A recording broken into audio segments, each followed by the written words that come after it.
Sur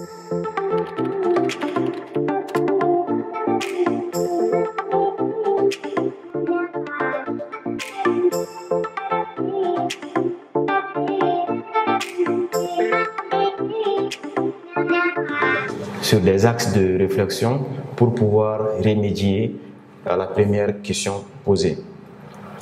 Maintenant, d'autre part, nous allons voir aussi que le travail est un facteur de désunion, parce que le travail peut être un facteur qui peut compromettre la cohésion sociale.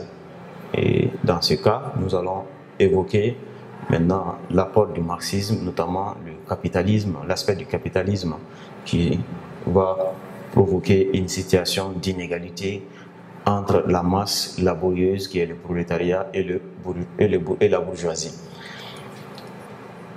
Donc au niveau du développement, nous avons des axes de réflexion et de référence. Obligatoirement, nous allons nous référer sur quelques auteurs ou encore quelques penseurs pour mieux éclairer notre axe, c'est-à-dire notre thèse. Donc dans la thèse, nous avons pris le travail comme un facteur de paix.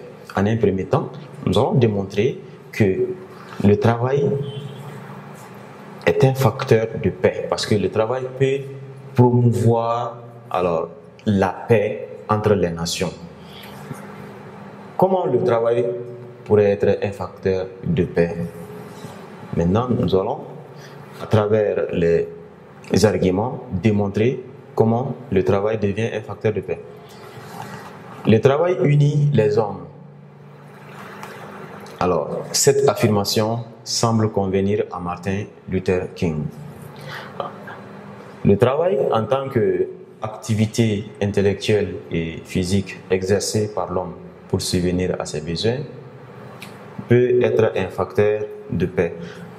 Si nous prenons la mondialisation, nous allons dire que la mondialisation, c'est un processus d'échange entre les nations, entre les pays ou encore entre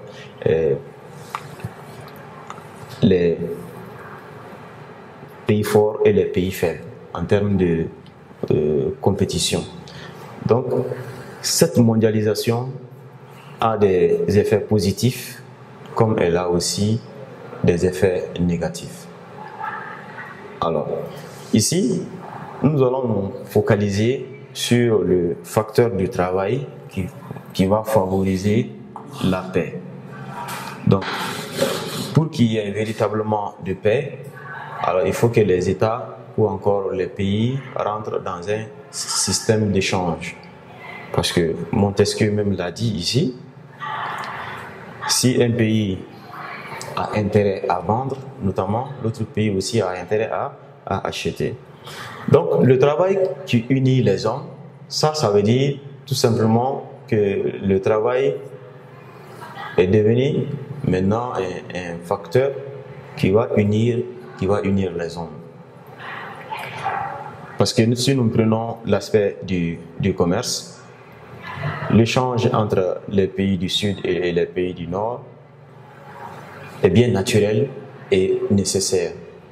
Parce que si nous prenons les pays du Sud, parmi ces pays du Sud, on a le continent africain, qui la plupart des pays du continent vit au seuil de la pauvreté et du sous-développement. Donc, ce qui équivaut à dire que ces pays-là, économiquement, ne sont pas stables. En termes de compétition, ces pays ne soutiennent pas la compétition sur le marché mondial parce que tout simplement ces pays-là ont peu de produits à exposer sur le marché international. Et d'ailleurs, la plupart de ces produits ne sont pas trop convoitisés par les consommateurs à l'échelle mondiale. Donc, ces pays africains qui produisent les produits locaux, généralement ces produits-là sont destinés au marché régional et sous-régional. Donc, ce qui fait que nous ne sommes pas largement représentés sur la scène mondiale en termes de commerce. Parce que nous convoitisons chaque fois les produits finis, c'est-à-dire les produits bruts des pays développés, c'est-à-dire les pays du Nord. Donc, ces pays du Nord aussi puisent nécessairement dans les pays du Nord, c'est-à-dire les pays pauvres, qui sont très riches en ressources naturelles, et ces ressources naturelles-là ne sont pas exploitées comme ça se doit, parce que tout simplement, nous manquons de moyens adéquats pour transformer nos matières premières. Donc, c'est les pays développés, notamment les pays du Sud, qui viennent exploiter nos ressources, et ensuite ces produits-là nous reviennent comme produits finis et qui sont vendus très très cher sur nos marchés. Donc le travail, nous allons rester toujours dans le contexte que nous avons affirmé dans la thèse ici, que le travail est un facteur de paix. Ce contexte a une dimension régionale et sous-régionale, voire même universelle. Parce que les grandes entreprises aujourd'hui qui sont délocalisées d'un site à un autre site peuvent bien s'expliquer.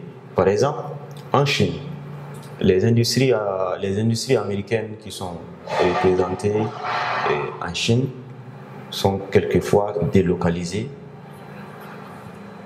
Pourquoi? Parce que la main-d'œuvre coûte très cher aux États-Unis et elle coûte moins cher en Chine. Donc c'est pourquoi ces industriels américains délocalisent leurs industries pour aller installer ça en Chine, parce que la main-d'œuvre coûte moins cher. Donc ce facteur-là peut unir ces deux pays à entretenir des relations commerciales bien solides qui seraient basées sur un partenariat gagnant-gagnant. Maintenant, s'agissant du continent africain, notamment dans le processus de la mondialisation, et c'est un facteur qui met à genoux le développement des pays africains. Parce que non seulement nous n'avons pas des industries de taille, mais également nous n'avons pas aussi des moyens adéquats, c'est-à-dire l'intelligentsia africaine ne nous permet pas de transformer notre propre matière première en produit fini. Donc, et à ce niveau, je pense qu'il y a des défis à relever. L'Afrique doit relever vraiment ces défis pour s'afficher sur le concert des pays. Donc, je disais que l'Afrique est mal positionnée parce qu'il y a un système d'exploitation qui s'impose par les impérialistes, par les capitalistes. Nous avons des matières premières en grande quantité, mais nous n'avons pas les moyens de les transformer et les vendre sur le marché mondial. Donc après, nous avons un exemple qui soutient parfaitement l'opinion que nous avons abordée dans la thèse. Les organismes internationaux, par exemple l'ONU, l'Organisation des Nations Unies, qui à travers sa mission onusienne, nous avons aussi l'appui de la Banque mondiale, qui est un partenaire technique et financier pour ces États non alignés ou encore pour ces États pauvres. Et cette Banque mondiale est en parfaite collaboration avec les pays, soit en voie de développement ou encore avec les pays qui ne sont pas vraiment alignés. Donc ce partenariat se repose sur le travail. Donc en ce moment, il peut y avoir une harmonie, il peut y avoir alors un partenariat entre les partenaires techniques financiers et les pays qui sont vraiment en voie de développement. L'aménagement également, ça c'est un exemple qui a droit d'être cité. Chez nous, au Mali, l'aménagement, c'est la mission onusienne qui est habilitée maintenant à promouvoir la paix dans le pays. Et là, on peut dire aussi que le travail effectué, la mission qui est assignée à la MINUSMA est une mission qui a pour vocation de faire la promotion de la paix entre les deux camps, c'est-à-dire entre la partie gouvernementale et les séparatistes et autres groupes armés. Donc, le travail comme facteur de la paix, il fallait avancer des arguments comme ça, des explications et des exemples qui peuvent bien illustrer alors l'idée de la thèse. Nous avons aussi un autre aspect, c'est-à-dire l'aspect du commerce intersectoriel, voire même interrégional, favorise la paix. Alors le commerce intersectoriel, par exemple, si nous prenons la sous-région, l'Afrique de l'Ouest, cet exemple mérite d'être cité parce que l'échange commercial s'établit entre ces pays-là. Par exemple, vous allez voir qu'un pays est très riche dans la production d'un produit. Si nous prenons la Côte d'Ivoire, par exemple, c'est un pays quand même qui est en très bonne posture dans la production du café et du cacao. Et notamment, ce café et ce cacao-là est échangé contre de l'argent avec d'autres partenaires qui convoitisent le café et les cacao ivoiriens.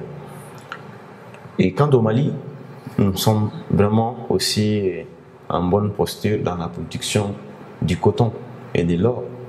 Donc, et sans oublier également l'élevage.